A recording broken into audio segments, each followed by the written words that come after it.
Olá, você que acompanhou os últimos 3 episódios de Fé na Estrada Responde. Vamos para a nossa última parte. Sobe na garupa e a gente conclui a reflexão que a gente está fazendo, reagindo ao vídeo a respeito do tema da Bíblia e da idolatria. Então, vamos lá para mais uma jornada. Fé em Cristo. Paz.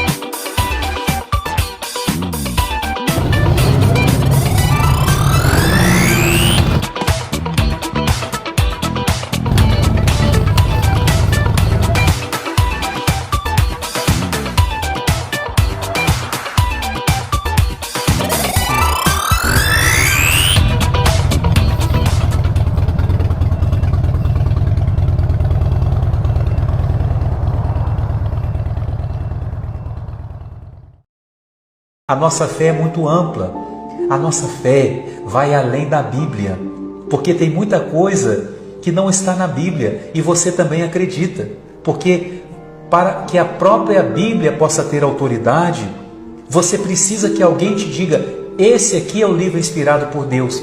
Você, irmão evangélico, com todo o respeito, com todo o carinho, eu tenho muitos irmãos evangélicos, pastores, que são meus irmãos, mas a Bíblia que vocês têm foi a igreja que entregou a vocês, dizendo esses livros são inspirados por Deus. Não é a igreja romana que tem autoridade sobre a interpretação e sobre a canonicidade desses livros. E como eu disse, o Novo Testamento foi se consolidando pelas evidências internas e externas da autoridade dos seus livros, já nos 3 primeiros séculos da igreja, sendo recorrentemente citados pelos pais apostólicos e pelos pais da igreja.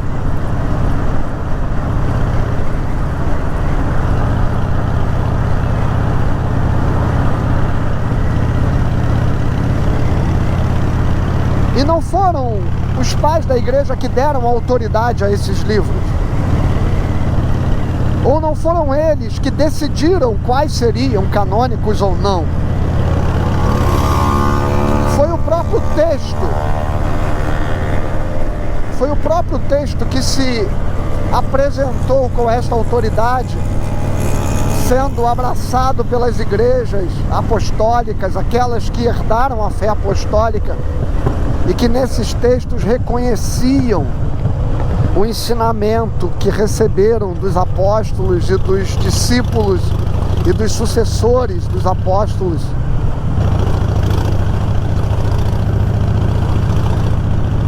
E a partir da constatação dos escritos dos pais da igreja, dos bispos da igreja, de que aqueles textos foram a eles transmitidos como ensinamentos fidedignos do ensino apostólico, esses livros foram ganhando a sua canonicidade. Portanto, não é a igreja que escolheu os livros, nem ela que decidiu sobre os livros. Apenas quando ela se institucionalizou, foi competência da igreja universalizar a compreensão que fora consolidada nas comunidades cristãs primitivas e transformar isso numa compreensão universal.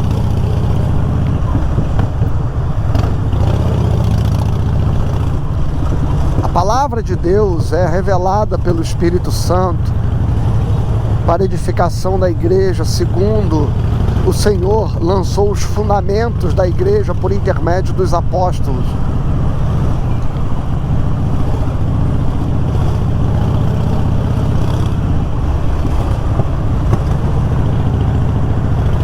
No Concílio de Trento, veja, no século XVI, a igreja romana se achou no direito de acrescentar outros 6 livros ao cânon do Antigo Testamento.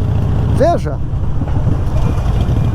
como eu disse, os textos veterotestamentários estavam consolidados e consagrados como palavra de Deus pela fé judaica. reconhecidos como tal no templo e nas sinagogas. Dadas algumas diferenças entre alguns partidos religiosos específicos dos judeus, por exemplo, os saduceus, eles aceitavam apenas a Torá como palavra de Deus. Apenas os 5 livros de Moisés, o Pentateuco. Já os fariseus abraçavam toda a Tanakh, a Torá, os Nevins e os Ketuvins. A Bíblia do Velho Testamento, dos 39 livros do Velho Testamento, perdão.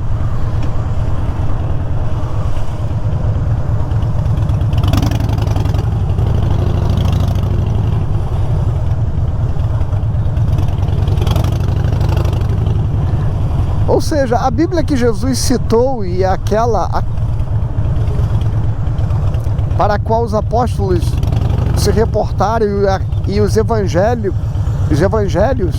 fizeram menção, especialmente Mateus, que adorava citar os profetas e a lei de Moisés, para testificar o cumprimento de toda a Escritura em Jesus, em nenhum momento eles citaram os textos dos livros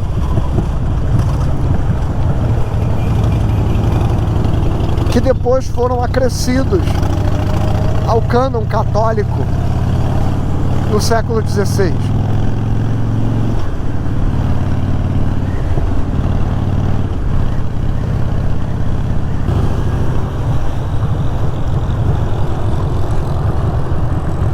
E as citações de Pedro, tanto quanto de Judas,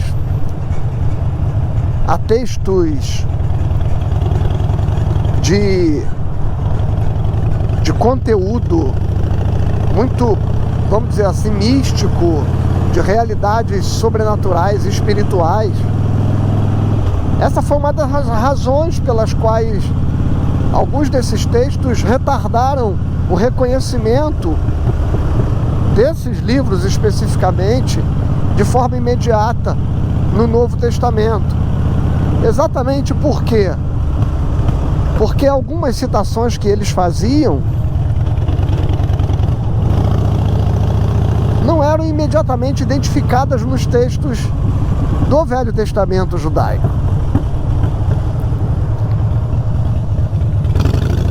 Mas uma vez identificado que esses textos não afetavam o contexto geral dos ensinos dessas epístolas, o problema foi superado.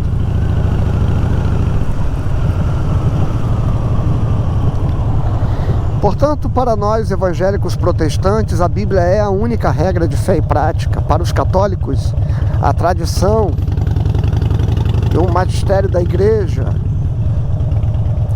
também o são, e em boa parte das situações estariam até acima, como o padre disse, que o magistério da igreja tem autoridade acima da Bíblia, porque a Bíblia está subordinada à igreja. Não é a igreja que se subordina à Bíblia, é a igreja que obedece à Bíblia. É a Bíblia, são as sagradas escrituras que dão autoridade à igreja, que formam a igreja, que constituem a igreja.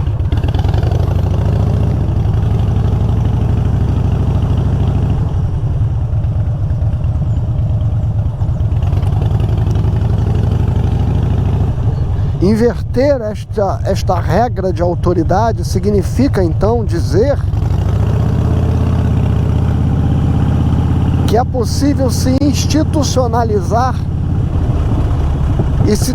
e transformar em dogma qualquer que seja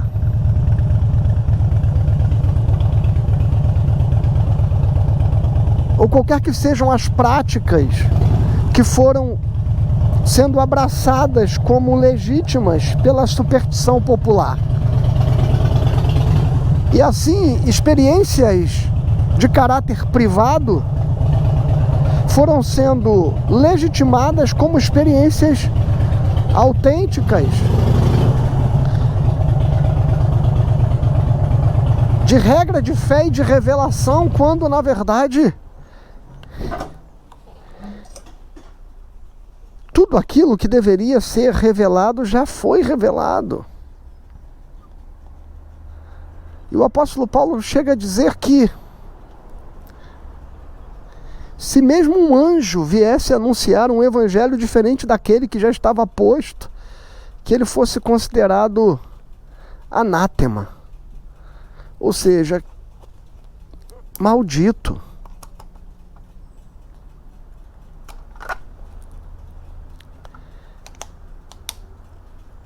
Esta é a razão pela qual nós, evangélicos protestantes, não abraçamos muitas práticas e crenças romanas, como citei no outro vídeo, a Assunção de Maria, o fato de que Maria ascendeu aos céus, ou mesmo a afirmação de que Maria tivesse permanecido virgem para sempre, quando o Evangelho diz que José não se deitou com Maria, não teve relações com ela, enquanto ela não deu à luz a Jesus. O Evangelho não diz nunca, o Evangelho diz enquanto.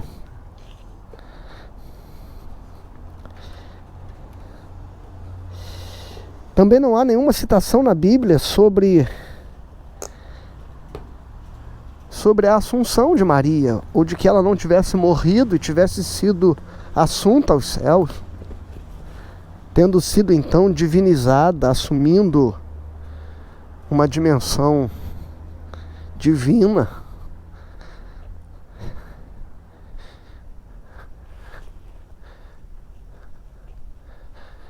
Mas esse é um outro assunto, que eu posso gravar um vídeo depois falando sobre a Mariologia na Igreja Romana.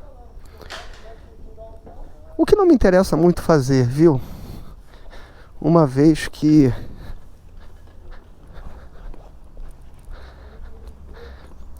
o nosso objetivo é falar de Jesus.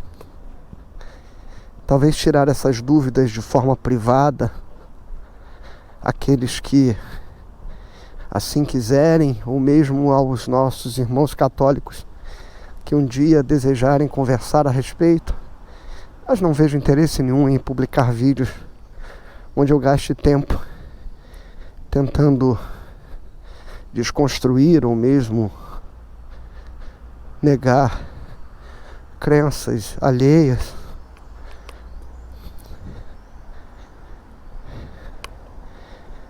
Porque o nosso discurso, como o apóstolo Paulo diz, não é outro senão pregar a Cristo e Cristo crucificado. Que Deus te abençoe. Paz nele. Amém.